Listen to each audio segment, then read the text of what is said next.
भाजप युवा मोर्चाचं हे आंदोलन सुरू आहे नागपुरात।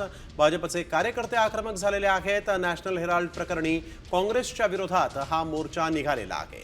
यावेळेस जोरदार घोषणाबाजी होतीये आणि काँग्रेस तसंच सोनिया गांधी आणि राहुल गांधी यांच्या विरोधात इथं आता घोषणाबाजी झालेली आहे। निषेध करण्यात येतोय काँग्रेसचा। नॅशनल हेराल्ड प्रकरणी भाजपनं आक्रमक भूमिका घेतलेली आहे। भाजप युवा मोर्चाच्या कार्यकर्त्यांनी जोरदार आंदोलनाला सुरुवात केलेली आहे। जाऊया आमचे प्रतिनिधी पराग ढोबळे यांच्याकडे। पराग, नेमकं हे आंदोलन कुठं सुरू आहे, काय या कार्यकर्त्यांचं म्हणणं आहे, काय अधिक सांगाल? नक्कीच खरं तर हे आंदोलन जे होतं ते महात्मा गांधी छत्रपती शिवाजी महाराजांचा जो पुतळा होता छत्रपती शिवाजी महाराज त्या चौकात हे आंदोलन सुरू झालं होतं। मात्र कार्यकर्त्यांनी तिथंच न थांबता त्याच अंतरावरून काही 500-600 मीटर असलेल्या जे काँग्रेसचं शहर अध्यक्ष शहरांचं कार्यालय देवडे भवन या ठिकाणी धाव घेतली।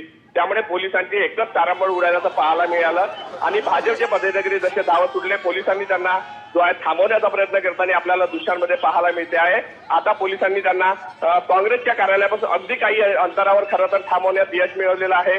काही दिवसांपूर्वी याच भागात खरं तर हिंसाचार झाला होता आणि आज त्याच भागात पुन्हा एकदा काँग्रेसच्या विरोधात हे आंदोलन होत असताना पोलिसांचं कुमक मात्र कुठेतरी कमी पडलं की काय